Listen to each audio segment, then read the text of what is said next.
All right, we'll get ready to get started. Try and stay a little bit on time. We'll see how it goes here.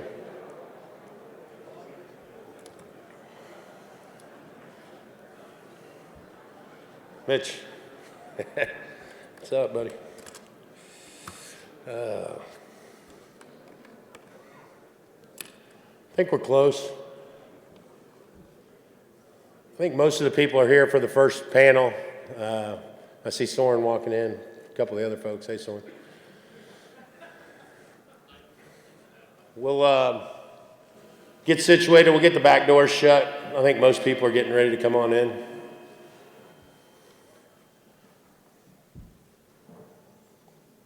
Yeah, this first panel, we're super excited about, the future of ag, where we're headed, where we think we're headed. It's tough forecasting this far out, but, I think it's important that we take a look, try and get a little bit of a better understanding. Anytime we get too far out on the horizon, it's a little crazy, but I am pumped because I think we're at a pivotal time in agriculture. I think some of my friends will say the same thing. I think we're at a point in a period where some huge opportunity is there on the doorstep, and I think it's going to really possibly change some families for a long time. Legacy type plays. I think you could see farming change for the next, many years, and I think our families are going to be in a better position if we can harness some of it. So I'm excited about agriculture, and I'm also excited about the moment we're in. And here's the reason. You go back through history, there's been these small pockets where everything's happened. Whether it's ancient Greece, Renaissance in Florence, Elizabethan England, you had Northern England during the Industrial Revolution in Silicon Valley. Well, I think during these times, massive change happened in, like I said, a small place.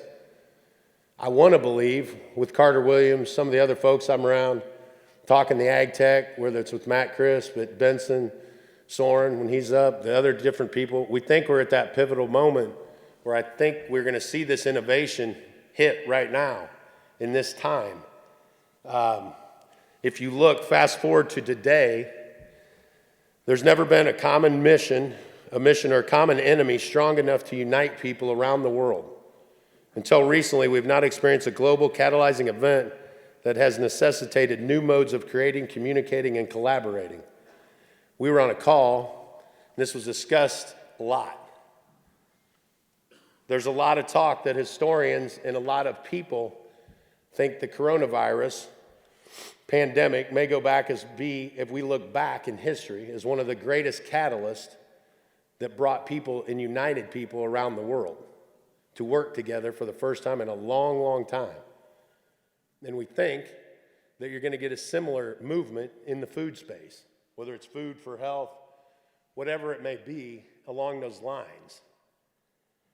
I challenge people, there's three things that we always have seen. Whether you look back through history, ancient Greece, you go to any of the periods. You had human mixing, which we have. We talked about demographics yesterday. So we got human mixing now. We have education, more diversified colleges than we've ever had. And we got a younger group that's got an appetite for risk right now. They got nothing to lose. Look what they did in the stock market. They got nothing to lose mentality. They're taking risk. And I think they're going to take big risk in the food space. Here's an interesting tidbit. Knowledge is growing at the fastest pace it's ever grown. Look at this. In the 1800s, the estimated knowledge doubled every 100 years. After World War II, knowledge doubled about every 25 years. Now they're estimating knowledge doubles about every 18 months. If you look at the bottom asterisks, IBM thinks AI knowledge will double about every 8 hours. That's craziness, all right? That's craziness. The illiterate of the 21st century, I think you guys can see it. It's going to be who can, it's not about who can learn, it's about who can learn, unlearn, and relearn. I think this is pivotal. I'm horrible at it. The older I get, the worse I get. I'll be honest, it's really difficult to unlearn. It's like I used to be taught in golf or sports. Don't pick up the habit unless you really want to be serious about it. because you get a whole shitload of bad habits, and then they'll be very difficult to unlearn. If you want to be serious about the game early, then be serious. If you just want to play recreational, play recreational. It's hard to go from recreational to serious. And as we get older, it's even more and more difficult. It's really hard to unlearn. So that's why you got to hire younger people that have the ability to unlearn and not take it personal and be able to continue to unlearn and relearn on the new. I just showed you the last slide. Everything's going to change super fast.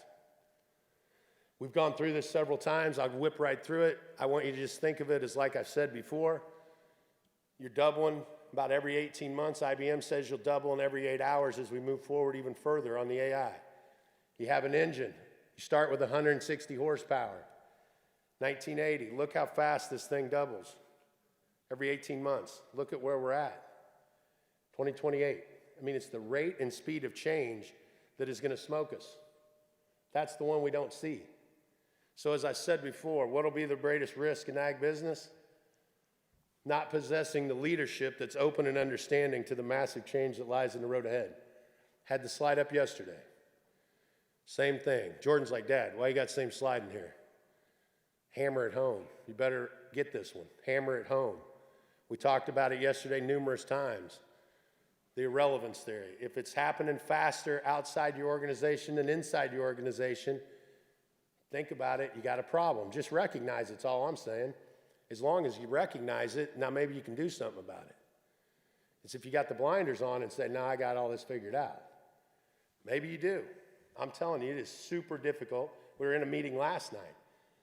It's hard to stay ahead of every new thing that's happening and as fast as it's coming out and changing. It's just really difficult for the best of the best. And it is crazy, but I think it's going to happen. And when that's happening in a space, that's when you look back through history, those are those pockets that we were talking about. That's those pockets of change. I told Andy, we were on the phone the other night, how many people in here have watched it? Food That Made America? You got to watch it. Study it. Study your history. I think we're at the same point in time. It was all between that 1880, 1920, 25 period. Who were the richest people? I mean, it was, seriously, look back how far that carried. The Hershey family, the Mars family, Heinz, Kellogg, Post. It's very eerily similar. And you look at that and it's like, wow, that food revolution might be what we're seeing unfold early right now. Whether it's with, I've seen Paul Sproles and his family in the place. I mean, they've got some awesome things happening up on their farms. I've seen other people super progressive. I see Benson, I'm on calls with them a lot. I see what's happening, and it seems eerily similar to what we saw. And I think those opportunities change people's lives and families for generations. I think it's here. Look at what's going on. I mean, look how this is moving. So I would study it. Look at the lab-grown meat space. Look at what's happening with the meat.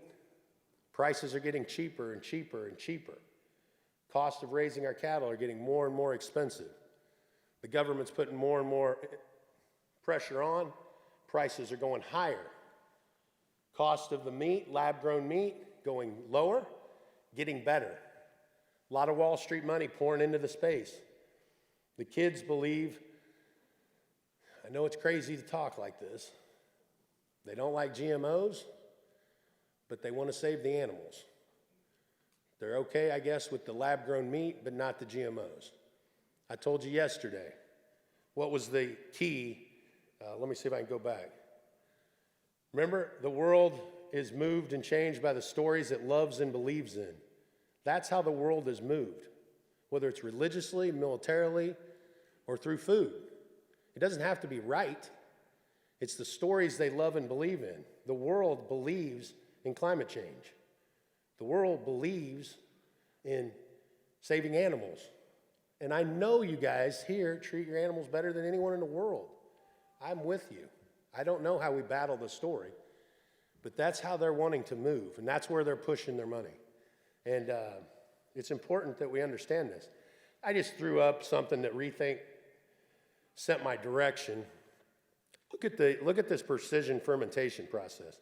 If you go down, it says PF has fallen from 1 million per kilogram, which is 2.2 pounds, in 2000. It's what it was costing them, to less than $100 today to produce.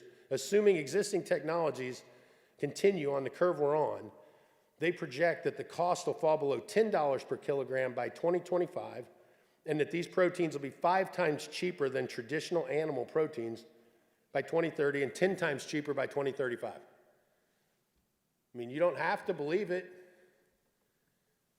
I didn't make this up. I mean, these are serious reports that we've seen come across our desk on where people think things are heading. So, if you can grow beans or peas that supply these people, if you can grow things that may be different, like I said, think back to that, the history of food that built America. What's going to be the next wave of food that builds America? 100 years. Here we are. 1918 pandemic. Here we are now. It's almost like a 100-year just hiccup happened. And I think that's true. I think you see a lot of big change take place 3 generations out. So you go, my grandfather, my dad, then me. Now my kids, turn the page. It's going to be a new set of rules. And it's going to be them, their kids, and then their kids.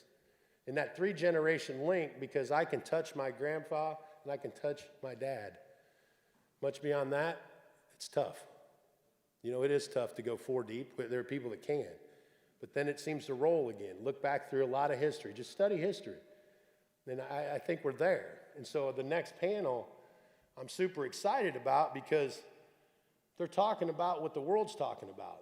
Socially acceptable farming. They're talking about regenerative agriculture, all the little buzzwords. I said some I agree with, some I don't agree with, some are just terms. But we have to look at it and recognize, wow, these people are, like Jim McKelvey said, they've reached the limit and now they're going beyond human limit and they're pushing it. So if I can get the next panel to come on up, we'll get this thing buzzing and started. I always love what my friend Soren talked to me about a couple years ago. Know what race you have your dog in. And for many of us in this room, our race is for higher yields and lower prices. That's where technology takes us. Higher yields, lower prices. If we can be a low-cost provider, which folks on the panel talked about yesterday on the fertilizer, if we can be a low-cost provider, we're in the game. If we can't be the low-cost provider with our business, we have to pivot. And if you pivot, you need to get in a higher margin space and a higher margin category, and you got to make those changes. So that's all we're saying on the business front. You got to look at your business as your farm as a business, and you got to make some tough decisions. But I think the timing is right for massive, massive wealth and gains if you get the pivot right. I think Willis hit it on the head with the ethanol business. Man, there's some ethanol plants that, like Walter said, could be extremely undervalued if they get the pivot right. Look at all the great businesses that were built on the pivot. Start a business, Amazon, I'm selling books, pivot. Pivot again, pivot again. It's made on the pivot. The biggest opportunities are made on those pivots. If you get them right, you hit home run. You got to take shots, though. You're going to have to take shots. And I think that's what you see happen. So I'm excited. We'll bring the rest of the troops up. I've got one, my usual T-Boone pick-and slide to end it with. And we'll bring everyone up. Come on up for the first panel. I appreciate it.